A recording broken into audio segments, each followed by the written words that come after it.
Hi, guys. So we can begin with a session on technology that supports our getting back to office. We'll have 45 minutes, but well, I think we'll try to aim at 30, 35 maybe, just to give you space for asking questions that you can do directly in a chat window. So please do it. I can see all the chat. Oh yeah, I see all the chat messages. So I will be more than happy to ask your questions to our experts. So well, that's a funny situation because we are now having conference, an event that I cannot see you. You can see me, but you cannot see each other. But that's all possible anyway, only thanks to technology, only to online streaming, all this equipment that is around us. And well, technology will also help us how to get back to office safely after COVID-19. Today we will have a chance to host four incredible people, experts, that will share with you their experience on technology solutions that support securing your office, your building, and also will elaborate more on processes and change management projects that you should undertake to safely return to offices. So let me please introduce our panel members. Then I will give you a brief overview of the challenges that we will talk about, and we'll start. So we will have here Arkadiusz Rudzki, Executive Vice President Leasing and Sales, Skanska Commercial Development Europe. Welcome. Hi, Arek. Hello, everyone. There you are. Omar Nabi, EMEA Technology Sales Manager at JLL. Hi, Omar. Hi. Yes, you all guys. And Maciej Kryda, Head of Facilities and Records Management at Sanofi. Hi. Hello. There you are, Maciej. Hi. And last but not least, Michał Kozłowski, co-founder of PropTech Foundation. Hi, Michał. Hello, guys. Okay, Hi. we're all in different locations. Some of you I can see are in the office. Some of you are at home probably. I'm in a ABSL studio today, but we are able to talk with each other. And we'll talk about technology supporting getting back to office soon. So the situation is very challenging because we have to secure the office from the very beginning. The first touch point with the office is always a building. So the parking space, then you go to the reception desk, and then you have to go and check at security, maybe go through some access control gates. Then you enter elevator. Each of these places is potential risk for you and your people. Then you enter the office, and then you collaborate with other people that are potential infectors. So you also have to take care of that. This all involves the whole organization structure and involves a really tight collaboration. So we will talk about all these aspects and also technology that supports it. But before, I would like to show you a short clip. It will be maybe like 2 minutes clip. It's kind of commercial, but well, I'd like to talk about this in a minute.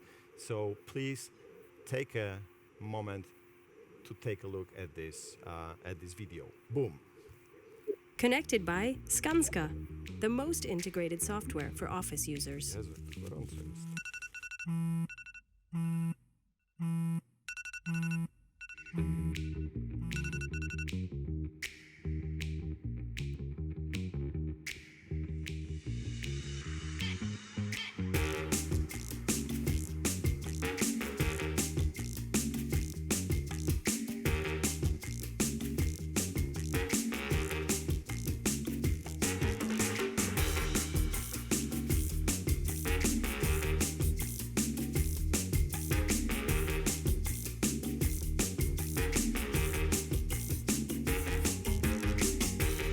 Bring the everyday workplace experience to another level with features that go beyond smart building functionalities and with a connected fit-out offer that is customized for the most innovative tenants.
You can now manage and analyze your office with one click.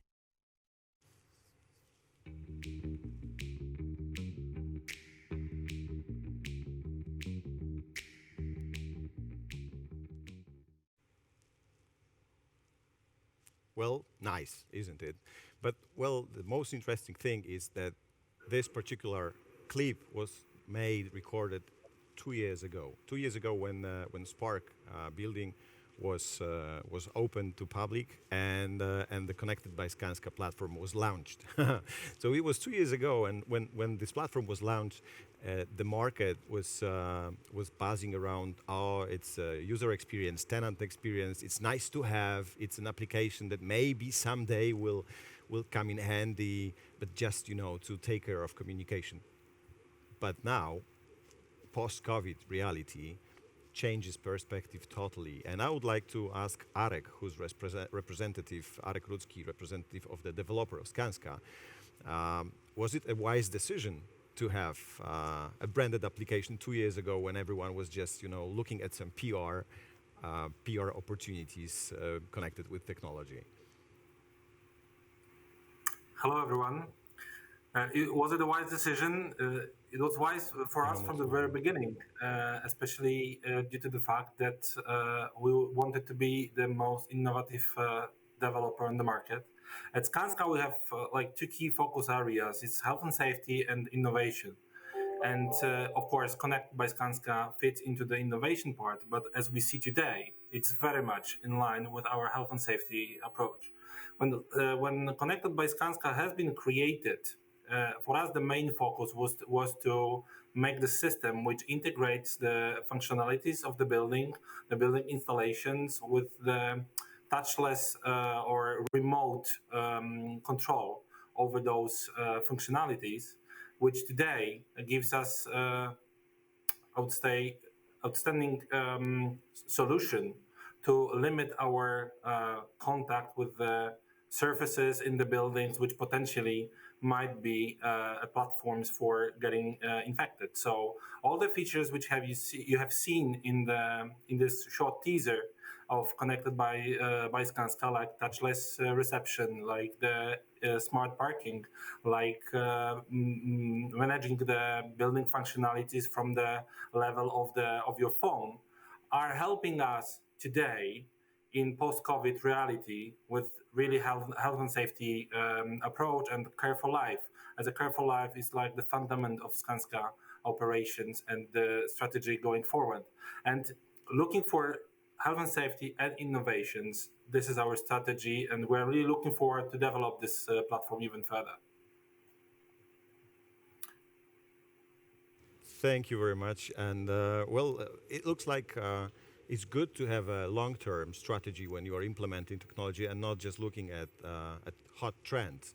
Because, many companies, when they implement technologies, they stuck at the moment when they just launch it and let users use it, but they forget that they will have to do something in a year or 2 years, maybe 3 years with this technology. So be careful, because now is the time when you will have to invest in technology just for the sake of the safety of your people, but pick the technologies wisely, because then you will be left with this for years. So think about how you can use it not only for COVID. And today you will have an opportunity to listen to people who knows what technology and how to use.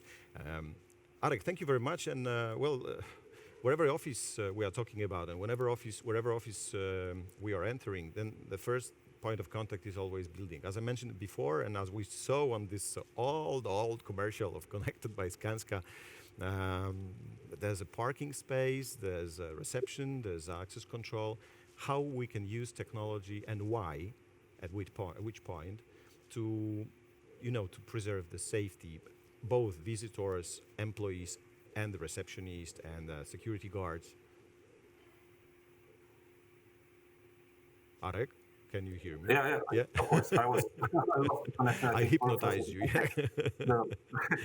No, actually, as I mentioned, for us at the beginning, the Connected by Skanska was about the effectiveness of user experience, how you can use the building in the most efficient way, how to control the things, how to focus on savings you can potentially generate in the better using of the electricity, HVAC system in the building, managing your cars in the underground parking, and so on and so on. Today, now it has completely different dimension.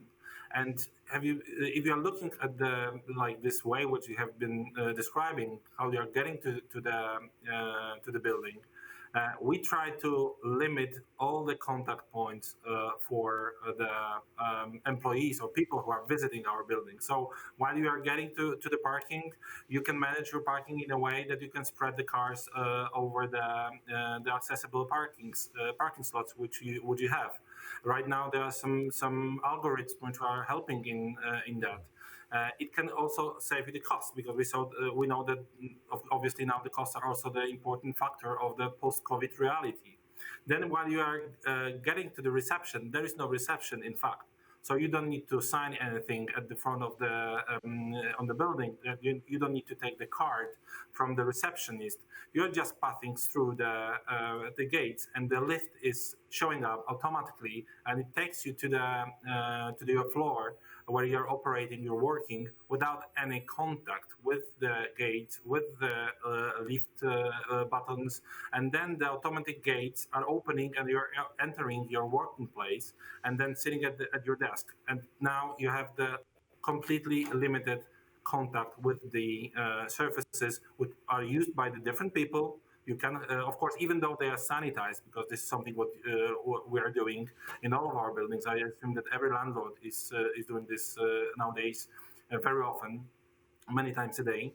But it's even more protective, this solution which we have implemented in our Spark project and also with our other projects. And on top of it, you can build much more functionalities, like it has been displayed in this short commercial which we have produced 2 years back. That you control actually all the functionalities of the buildings without even on your workplace area, without touching and surface with the buttons to control the lighting, to control the temperature, and so on. So, yeah. Now we have produced the solution which is helping us a lot in coming back to office and offering to our employees much safer work environment. And of course, this is still, we need to operate in the regime, in the social distancing, and all of this guidance. We are forced to do so, obviously, but on top of it, we have very, very safe product which helps us in operating of our business. Thank you very much. Thanks. And but both of us, we both know that technology is not the answer to everything, and application is not the. By the way, it's raining, heavily raining. I hope you. Oh, yeah, it just finished. I hope you can hear it. But anyway, it's beautiful. Like, I mean, I would just go here and sleep. That's incredible because the roof is made of steel. But application, even though this one is really impressive in terms of functionality, is not the answer to everything. Because, for example, I'm thinking about elevators. I mean, elevators are always problematic because of their speed, the capacity, and number of elevators. There's always problematic. And even now, post-COVID reality, it's even more limited because you have limitation to one or two persons per elevator, which in high buildings is a great hassle. So how can technology solve that problem, Arek? Technology can help, obviously, but of course this is the bottleneck, and we need to say it clearly. The lifts are obviously the bottleneck of the whole system, as this is the most crowded place in every office building. How to tackle it to make it more safe? I think that there is few solutions how to make it, and this starts also from the thorough design of this. For example, in Skanska, majority of our project is the low-rise mid height buildings, which is like up to 55 meters, which means this is between 13 and 15 floors. So potentially, if you want to improve your health conditions, you can walk to the third, fourth, fifth, seventh, or even 10th floor if you want, and then you're able to avoid the crowded place in the lifts. And even we are, I would say, encouraging our employees and office buildings users to do so by internal visualization system in our buildings. So this is one thing. Second thing is obviously the technology, which can help in sanitizing the lifts. You can find some articles and information about the UV lamps, which can potentially sanitize the lifts while they are waiting for the people traveling in the lifts. You can have sensors which are limiting the number of the people, so the lift will not start if there will be too many people. It's not only about the weight, but it's right now also about the number of people traveling in the same lift. So the technology is there. It's just about looking for the right solutions. But you can try the traditional one and improve your health conditions, or you can go with technology. Thank you very much, Arek. Oh, it's raining even more than now. And how is it in your office, Arek? You're also in Warsaw. Is it raining there as well? No, it's sunny. It's sunny. I mean, this is like, it's like a storm here over our heads. So Arek told us about technology in buildings, but not everyone has this comfort of being a developer and just build and erect a building from scratch and put the technology just inside the shell and core and use high-tech solutions. That's something that makes me think if there are any technologies that can be implemented easily when you are not a landlord and owner of the building, you are a tenant, for example. And I would like to ask Michał Kozłowski from PropTech Foundation to share his thoughts and insights on the maturity of technology for being used for providing safety in the office. Michał, would you please share your insights, because recently you were elaborating on a report that research on the technologies. Sure. So there are a couple of things you'd like to think when we are talking about coming back to office. I mean, first angle is are there any technologies, applications, whatever that would support shifts or booking the desks, lowering people in the shared spaces, and that's, I would say, the most important question right now to ask to yourself: are you ready to take people back, and how would you track where they are, what they do, how they operate in the offices? And then I would say the broader question, like the building and how to use touchless way of work, touchless way to work, and what are the solutions that you could use, and answering your questions. So first angle is there anything I could do quickly to get back to office? And yes, of course, there are applications that would support booking the desks. There are applications that would support quick planning the shifts, so the employees are actually booking when they want to be and when they would like to come to the office. I know that Maciej from Sanofi would certainly mention that. But what is the outcome is that you as the employee can track have they been in the office, which floor, where they sit, and if anything occurs, if anything happens, you could monitor and track it. So that's the first point. There are technologies that could support you immediately. And I would say from a 200 technologies around back to office, 40% are instant or very quick to implement to support that. On the other hand side, Arek mentioned the building. It might be more complex. The air conditioning, the quality, the cleaning regime, the I would say hard technologies that support that. They're slightly more difficult or longer time. They seem to be slightly difficult, I would say. On the other hand side, if you look from the pragmatic approach, you could quickly add on some technology/software to monitor the amount of people in the kitchen or a lobby, so that you could actually alarm them. So, hey, better to have a lunch 1 hour later than right now, just to keep yourself safe and away from any potential trouble. So there are also technologies that are supporting quicker implementation here, and you can look for it. Of course, if you have completely, old building, some of those would be difficult to implement. So you need to look for workarounds, Excel files to manage people or applications to help them coming back to office, but you would not get so much support on the other side of the building technologies, so you could quickly implement. Although, summarizing, there is a bright set of technologies instantly and quickly to be implemented. Okay, thank you very much. Thank you, Michał. And we saw the perspective. We had a chance to see a perspective of a developer and landlord. We saw the technology expert perspective, and now I would like to take you to the office. So imagine that we are just passing by the elevators and going directly to the office. That's why I'd like to invite to the discussion Maciej Kryda from Sanofi, because he will be able to share with you a tenant perspective.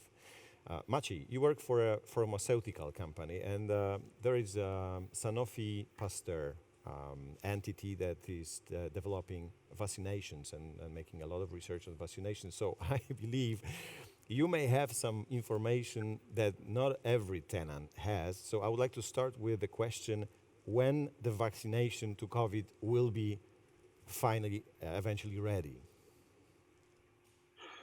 Thank you for this question. Hello to everybody.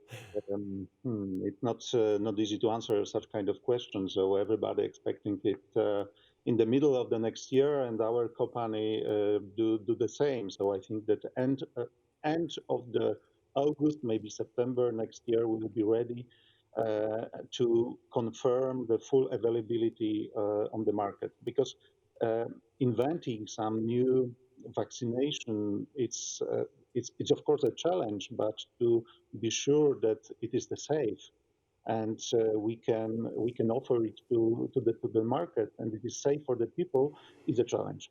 All vaccines, the same like all drugs, needs to pass all clinical traits. So we even, and frankly speaking, it has never happened before. We combine our efforts with our competitor, with GSK, months ago, to multiply our efforts to make it faster, to make it available to all patients worldwide. So I hope that it will be available. Available till mid-year next year. I hope. Okay, thank you. And then, do you think we are in a post-COVID reality or during COVID reality, and we have to wait for the real post-COVID? Yes, so I can say that from my private perspective, it's just a break. It's just a time we wait for the second wave, and a lot of companies preparing some kind of modeling of epidemiological trends. And based on the history, based on the statistics, based on Spanish flu, based on SARS 10 years ago, we can expect that the second wave and even third will somehow touch us. Reach us, and maybe will be not so high like it at the moment. But for sure, we should be prepared for the second or even third wave before the vaccination will be available worldwide. Okay, so because we cannot. Yeah. Sorry. No, continue. Yeah, please continue. No. Just to finish that we cannot think about. We call it a herd immunity. Herd immunity is if the percentage of the people in the country, in the city, with antibodies in the blood is higher than 60%. Then we can say about some social or herd immunity. So I'm pretty sure that it will not be a case till the vaccination will be invented. Vaccine will be invented and available on the market. Thank you, Maciej. And so you said that we are just during a break. Yeah, a break, and we're waiting for next lockdown, right? Next wave. But I would like to ask you how Sanofi, knowing it all, prepares its office and its employees. So would you just briefly give us some overview of the company? How many people? What kind of office? What kind of work model? And how you prepared your staff to coming back to office with the knowledge that something will hit us in a few months. Of course, this is only projections, so I'm not saying that somebody hit us because that something hit us so unexpectedly as COVID-19, the first wave. So I'm pretty sure that based on our experience in this first wave, we can be quite well prepared, and it will be nothing unexpected. So we are in Warsaw, in the north part of Warsaw, in the North Gate building, and we Sanofi in Warsaw. We are almost 400 employees on 3 floors, 6,000 square meters, but in the multi-tenant building. So we are. What I would like to share with you is just the experience coming from the tenant, because of course the landlord offers us a lot of offer. Propose a lot of restrictions related to lift, related to mask, related to social distancing, which is in fact in line with all governmental restriction. But we as a Sanofi, as a company, we need to also be sure that health and safety are for us number one. And what we did, we first of all we changed our way of working. So starting March, we introduced the lockdown or 2 out of 3 from our floors. So 1 floor were still available for all people who would like to work from home, from the office, but the clear and very strict recommendation coming to employees using all possible channels, all streams, was to stay at home and work from home. And because we are international company, and very often we are a member of the international teams having bosses abroad, it was relatively easy to change and to also introduce remote management and to not use all these features in the office. So from the perspective of the first 2 months, I can say that it was quite easy, maybe challenging for some people who are facing the difficulties at home, at the place where they try to work, because it's understandable that not all people have some cabinet or room separated without noisy kids. I like kids and noisy as well, but it's a little bit disturbing, especially when you need to prepare something, to focus on something. So I fully understand it. But as a company, I think that it's quite good effect at the end. Would you elaborate a bit, please, on the shift model that you implemented? Because as far as I know, at Skanska, for example, after epidemiology consulting process, they decided to split people into groups working 5 days by 5 days, and as far as I remember, disinfecting during weekend. And you have different model, right? Yeah. Different model. I mean, we split into 2 groups, and the first group works Monday and Tuesday. Wednesday is for disinfection, and Thursday, Friday is the second group. And behind that was that for some people there is necessary to be in the office more frequent. I mean, each week. So to print out something, to use some features and technology available on in the office, to take part in some important Zoom meetings. We use mainly Zoom technology, and for them it was crucial. And we decided on it on the global basis. So not only in Poland, but whole Sanofi is working in these 2 shifts: Monday, Tuesday, Wednesday is out. and Thursday, Friday with the deep disinfection with some special fog during the Wednesday and during the weekend. Okay, and then what technology solution lets you do this? What technology solution lets you manage people in this shift? And for example, me being an employee of Sanofi, how do I know when should I come to the office? Because I believe that there's also limited space in the office for these people, right? So you have to, I don't know, check in somehow to use Microsoft Sheets or Excel or whatever. Yes, thank you for this question. Yes, the main reason of that, of course, is to save this social distancing and to have two completely separate Sanofi populations. I mean, there is no possibility for the group A, Monday, Tuesday, to be one time a month, a part of group B. So our idea is to completely track the people in the office. I mean, so first of all, it is of course being a member of the group A or B. It's some kind of information when you've got the right, but not obligation to be in the office, because there is still the clear recommendation to work from home.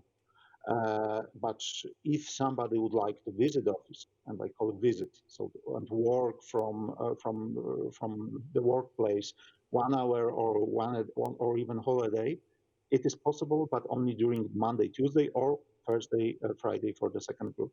And the second, because it gives us just the not very precise information when the employee was in the office. And it is very important to have such kind of information for the possible next steps in case of COVID would be confirmed in our employees. So what we did, we first of all checked our ID cards, but as we don't have the turnstile entrance, I mean the entrance when everybody could use the card and entrance only one person, but we've got 9 entrances where it is possible to open the door and offer the entrance to not only the person who is using the card, but also for other colleagues. So in this case, we are losing sneak in, right? Someone can sneak in, and you will not be able to track who was that, right? Because one person opens the door and 4 persons come in, for example. Yes. So what we introduced was the very smart app. So this back to office, and everybody who would like to be in the office. What's the name of the app? Sorry. Back to office, we call it. Okay. And everybody from group A or from group B needs to log in for the day. So this is when I look at the Skanska solution, I think that it is very similar somehow. I mean, as a part of this reception process, that people can log in for the day. But of course, it's very simple because it's not related to the whole building, but it's only related to our office. And based on that, also the employee can look at the number of the people being on the exact floor a day. So it means that if I'm going to be in the office only for 1 hour, just to pick up something, just to take a paper to write something, I can easily prefer the day with the lowest number of the people if I'm afraid of being closer to my colleagues right now. So okay. Relatively so good. There's an app. Good There's an app that you are developing for yourselves, but you mentioned that you are tracking people, right? So what about the privacy? Would you just briefly tell me how we can address the privacy and GDPR issue if it goes for tracking people in the office? Yeah. On the other hand, we are talking about the classic checking who is in the office and who is not. So it's difficult to say that it is the part of the tracking and something which would be not available looking at the Polish legislation. But to be sure, we of course involved our GDPR specialist, our data privacy officer, because we combine it somehow with the temperature measure. And by the way, how do you make the temperature measuring? Because that's also a very conflicting issue that is not even described in the law right now. Yeah, you are fully right.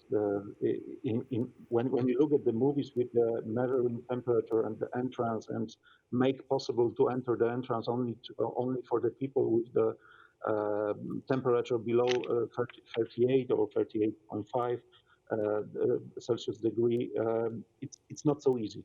So what we did, we introduced the very clear and very open communication for our employees to have some social responsibility and to measure the temperature each day at home before they are going to visit office. But nevertheless, but this is very simple one, and I think that all our employees are really mature and understand that it is not only their health, but also colleagues and guests and whoever.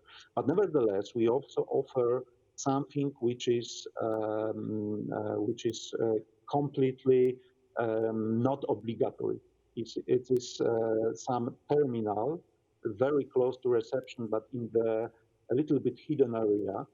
If somebody would like to measure temperature without any input from the receptionist, from other colleagues, they can do it in the touchless mode. I mean, we've got so the they can terminal do it. It's a self-service camera then. Okay. Self-service camera, just to confirm somebody is feeling not very well. Okay, so they do this by themselves, and that's why it's possible to do it. So the company will not either store or know the data, but the employee will do it himself or herself. Okay, thank you. So thank you, Maciej. I got a question to Omar. Omar, you're a technology lead at JLL, and well, the first question I got to you is, so do you think that the whole hope is in technology then? So the technology itself will just secure us in the office? Because we're talking about technology, but is there anything else we should do and remember about? Well, I think I wish the answer was that easy, that all the hoods lie with technology, but unfortunately it isn't. I think things that we do with a lot of our clients at JLL is to think beyond the technology and look at things like adoption. And in order for that to happen, you need to also have other components that go along with implementing technology, things such as bringing the people on board on the journey and making sure the technology is adopted, and also looking at your processes. You just need to look at your mobile phone to see the number of redundant apps that you probably have on there that you downloaded once with excitement and never use again. So adoption is really key to making these technologies stick and making sure that we get the full value from these technologies that we invest in. In order to do that, you need to have a very strong change management program. Okay, and there's a lot of discussion on sensors and privacy issues. And do you think that what Maciej said, that people will sacrifice their privacy for the sake of safety in public spaces and offices?